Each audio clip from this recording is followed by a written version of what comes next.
इस देश में अपर कास्ट आबादी 9% है, तो आप नकार नहीं सकते हैं, क्योंकि कोई आंकड़ा नहीं है, कोई आंकड़ा नहीं है। पूरे भारत में आबादी अगर 10% है तो 10% का ईडब्ल्यूएस का रिजर्वेशन है उनका, 100% रिजर्वेशन है। अगर 15% भी मान लीजिए तो 66% का रिजर्वेशन है, जो भारत में किसी भी तबके के लिए सबसे ज्यादा है। और उस पर भी संसाधनों पर 3 मैंने जो डेमोक्रेसी के पिलर्स है उसमें इन्फॉर्मल मीडिया भी है, चाहे वो जुडिशरी हो, चाहे वो कार्यपालिका हो, चाहे वो विधायिका हो।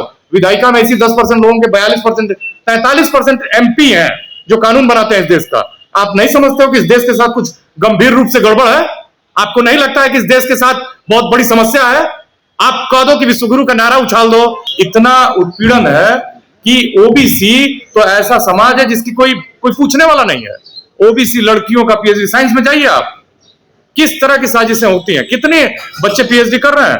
आपको मालूम है पूरे भारत में 1178 इसी के आसपास विश्वविद्यालय है, जिसमें 700 से कुछ कम केंद्रीय और राज्य के विश्वविद्यालय हैं। उसमें कितने वाइस चांसलर हुए हैं? आप 10 साल में तो थोड़े मोड़े हुए भी हैं, उससे पीछे चले जाइए, किसकी सरकार थी किसकी नहीं सरकार थी, आप देखिए कितने वाइस चांसलर हुए हैं। क्या ये लोग, अगर ये लोग वाइस चांसलर नहीं बन रहा है, प्रोफेसर नहीं बन रहा है, तो सीरियसली कुछ गड़बड़ नहीं है? क्या बीमार नहीं है देश? 78 साल की आबादी के बाद, जापान का छोटा सा एग्जांपल देता हूं मैं, 12 करोड़ की आबादी है, 5वीं बड़ी इकोनॉमी है। आप 150 करोड़ की आबादी है। क्या किया जापान में? मैं नहीं कह रहा हूं, मेरे दोस्त हैं जो प्रिंसटन में पढ़ाते हैं, उनकी किताब है, आप डेटा निकाल सकते हैं वहां से, और वो साफ साफ बताते हैं कि जापान ने सबसे पहले स्कूल्स खोले, फिर जब सब लिटरेट हो गए तो उसने यूनिवर्सिटीज खोली, यूनिवर्सिटीज खोल के सबको इंपावर्ड किया।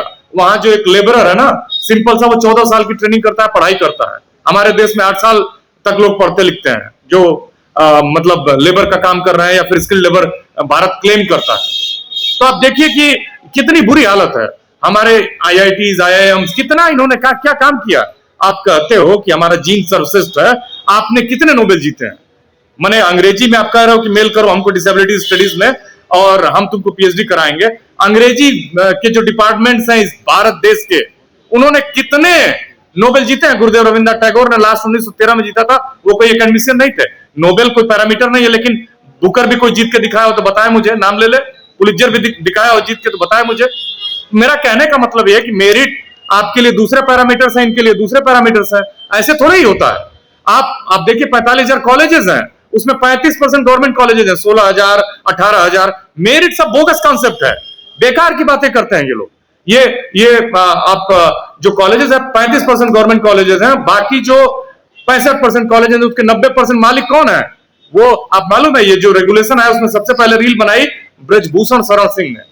रील बना के उन्होंने बताया कि देखिए हमारे घर में ये फलाना फलाना जाति का कोई भेदभाव होता है। अगले दिन उसी की जाति पूछते हुए एक वीडियो वायरल हो गई। वो आप जाके पता करिए, उत्तर प्रदेश में देवी पाटन का इलाका ओबीसी बाहुल्य इलाका है। 4-5 जिले, बस्ती, बहराइच, गोंडा, इतने हर मानक में पीछे हैं कि आपके कल्पना से परे हैं। और वहां वो व्यक्ति बहुत बड़ा शिक्षा माफिया। वही नहीं, दिल्ली एनसीआर के इलाकों में भी स्कूल्स का जो ऑपरेशन है कौन करता है, आप पता करिए। तो ये स्कूल ओबीसी के क्यों नहीं है? आपको मैं बताता हूं, आपको मैं बता रहा हूं, पर्सनल अनुभवों से मैं आंख खुली रखता हूं और देखता हूं। मैं यूनिवर्सिटी गोल्ड मेडलिस्ट हूं, कोई चैरिटी का मसला नहीं। मैं जानता हूं कि मेरिट जो है वो 3 चीजों से बनती है, इंटेलिजेंस से, एम्बियंस से और अपॉर्चुनिटी से। अब मैं काला हांडी से आता, नॉन डिस्क्रिमिनेशन। ट्रू। तो मैं काला हांडी से आता और आरके पुरम वाले डीपीएस से मुझे कंपीट करना है, बहुत टफ है ये सब बातें आपको बताई जाती हैं जो बताई नहीं। आप ब्लैक्स जिनकी बात करिए, आप अमेरिका में क्या पॉजिटिव डिस्क्रिमिनेशन, अफर्मेटिव एक्शन पूरी दुनिया में चल रहा है, चाहे वो ब्रिटेन हो, चाहे वो इंग्लैंड हो, चाहे वो अमेरिका हो। अमेरिका सुपर पावर कभी होता ही नहीं, चीन भी कभी सुपर पावर नहीं होता अगर वो अपनी डिसेंट्स को एड्रेस नहीं करता। तो अमेरिका में अब देखिए ना, जॉर्ज वाशिंगटन कारवार कौन था, जरा पता करिएगा आप। ऐसा साइंटिस्ट जिसने पीनट और एग्रीकल्चर में ऐसी रिवॉल्यूशन ला दी। एक ब्लैक आदमी था जो 15 साल तक एक स्लेव का जीवन उसने जिया। गोल्ड कौन जीतता है अमेरिका के लिए ओलंपिक्स में सबसे ज्यादा? आप पता करिए। मेरिट बेकार की बातें करते हैं लोग। मेरिट ऐसा एक कॉन्सेप्ट है जिसकी आड़ में हर कुकर्म को जस्टिफाई किया जाता है भारत में। साथियों, मेरा यही कहना है कि 65% जो 90% मालिक हैं, तमाम तरह की चीजें, आप विश्वविद्यालयों में ओबीसी की जो स्थिति आप देख लीजिए, ओबीसी चारों स्ट्रक्चर में गायब है। विश्वविद्यालयों में 4% प्रोफेसर हैं, कोई डेटा नहीं है। कितने विद्यार्थी पढ़ते हैं इस देश में? 28% खाली हायर एजुकेशन में एनरोलमेंट है। बहुत सारे लोग समझते हैं अपने को बहुत इंटेलिजेंट, हम जेएनयू आ गए, हम डीयू आ गए, हम नौकरी लग गई तो हम बहुत इंटेलिजेंट है। आप 10 लाख लोगों में आईएएस बन जाते हो। 150 करोड़ की आबादी है, 90 करोड़ की आबादी ओबीसी की है। 1 करोड़ 62 लोगों का एनरोलमेंट है खाली, बस 1 करोड़ 62 लाख लोगों का एनरोलमेंट है। 62 लाख दलित बच्चों का है। आबादी कितनी है? आदिवासियों की 26 लाख का एनरोलमेंट है बस। अगर ये पढ़ने लग गया तो 10 करोड़ में जो सिविल सर्विस कंपीट करके आएगा, वो सोचिए कैसा होगा। क्या कंपटीशन है, कैसा कंपटीशन है। जो 12वीं पास कर रहे हैं उसमें खाली 28 लोग हायर एजुकेशन में जा रहे हैं। उस 28 में 10 लोग क्वालिटी इंस्टीट्यूशन में पढ़ रहे हैं, 18 लोग ऐसे ही बस कॉपी लेके घूमते हैं, कॉपी लेके घूमते हैं लिटरली। उनका कोई आउटपुट नहीं है। वो उनको कितनी नौकरियां मिल रही हैं इसका पता करिए आप। ये स्पष्ट है कि चाहे वो जुडिशरी हो, जुडिशरी में लोग कहते हैं कि जाति डिस्क्रिमिनेशन पे क्या काम हुआ, जुडिशरी के भीतर जाति की डाइवर्सिटी पे कितना काम हुआ, ये सबसे बड़ा सवाल है। एक ही जाति के 48% जज है अभी भी सुप्रीम कोर्ट में, एक जाति के, और वहां से तमाम तरह की बातें की जा रही हैं, चाहे वो विधायिका हो 10%। अब देखिए, अब रिप्रेजेंटेशन का मसला देख लीजिए कि अब मैं कहूं कि इस देश में अपर कास्ट आबादी 9% है तो आप नकार नहीं सकते हैं, क्योंकि कोई आंकड़ा नहीं है, कोई आंकड़ा नहीं है। पूरे भारत में आबादी अगर 10% है तो 10% का ईडब्ल्यूएस का रिजर्वेशन है उनका, 100% रिजर्वेशन है। अगर 15% भी मान लीजिए तो 66% का रिजर्वेशन है, जो भारत में किसी भी तबके के लिए सबसे ज्यादा है। और उस पर भी संसाधनों पर 3 जो डेमोक्रेसी के पिलर्स है उसमें इन्फॉर्मल मीडिया भी है, चाहे वो जुडिशरी हो, चाहे वो कार्यपालिका हो, चाहे वो विधायिका हो। विधायिका में इसी 10% लोगों के 42%, 43% एमपी हैं जो कानून बनाते हैं इस देश का। आप नहीं समझते हो कि इस देश के साथ कुछ गंभीर रूप से गड़बड़ है? आपको नहीं लगता है कि इस देश के साथ बहुत बड़ी समस्या है? आप कह दो कि विश्वगुरु का नारा उछाल दो, आप कह दो कि अमेरिका से ग्रेट है, आप कह दो कि चाइना को हम पीछे छोड़ देंगे, क्या हकीकत में आप छोड़ पाओगे कभी अगले 100 साल तक? मुझे तो नहीं लगता है। अगर आपके पास कोई तर्क है तो आप मुझसे संपर्क कर सकते हैं, लेकिन ध्यान रखिए कि ओबीसी के लोग हल्का फुल्का एक जागे हैं, लेकिन जागे हैं, और उनके जागने से ही इस देश में परिवर्तन होगा। ओबीसी के लोगों को अपने सम्मान का संघर्ष, अपने सम्मान की बात सामने आके करना होगा, डरना बंद करना होगा। भय, उन्हें डर के आगे ही जीत है। एक्चुअली ये जो विज्ञापन होते हैं बहुत क्रिएटिव होते हैं। डर के आगे आपको आना होगा, लड़ना होगा, और आपकी जीत तय है। बस ओबीसी का इंक्लूजन है इस रेगुलेशन में, और उसका विरोध हो रहा है।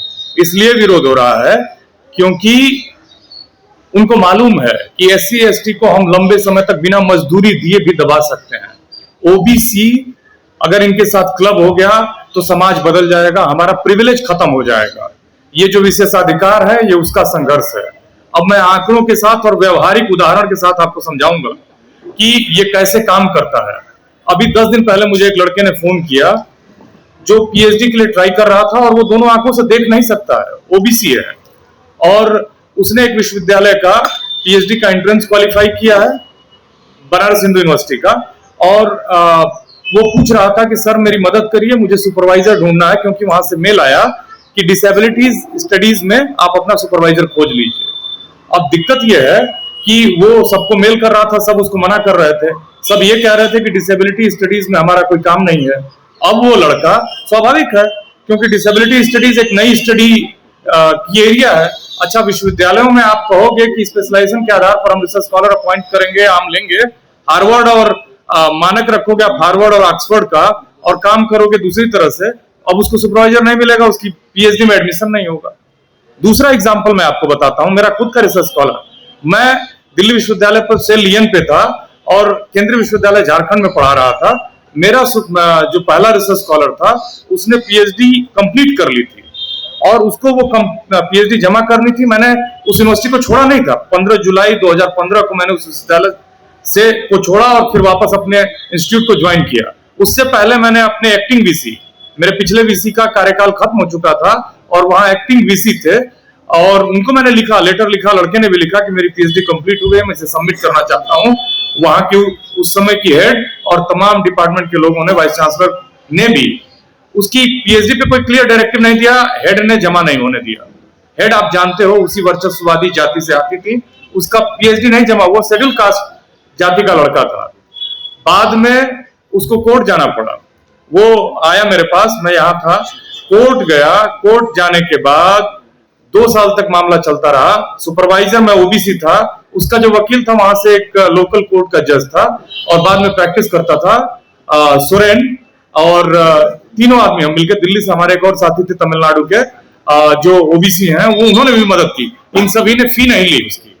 तब वो कोर्ट गया, लड़ता रहा। अंत में जब मामला ये आया कि वो जीत जाएगा, तो विश्वविद्यालय उससे 2-3 दिन पहले उसने समझौता कर लिया। विश्वविद्यालय ने उसकी पीएचडी जमा की होने दी, और क्योंकि जो बाद में वीसी आए वो थोड़े बेहतर आदमी थे और वो सिंपैथेटिक थे इस मामले पे, उन्होंने समझौता कर लिया, पीएचडी जमा हुई, अवार्ड हुई।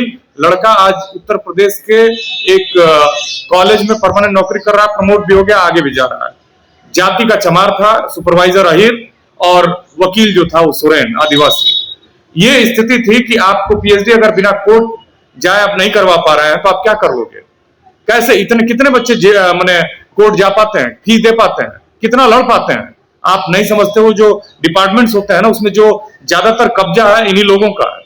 तो दिक्कत यह होती है कि उस स्पेस में उसकी आवाज उठाना, वो बहुत उनके, एक तो वो झूठ मूठ की अपनी एकेडमिक नॉलेज से उनको आतंकित करके रखते हैं, ऐसा माहौल बना के रखते हैं कि बच्चा आपके सामने आ ही नहीं पाता है। झूठ मूठ का, जो भी नॉलेजेबल आदमी नहीं है वो झूठ मूठ का माहौल बनाता है। जो नॉलेज रखेगा वो डेमोक्रेटिक होगा। आप वेस्ट की यूनिवर्सिटीज को देख लीजिए,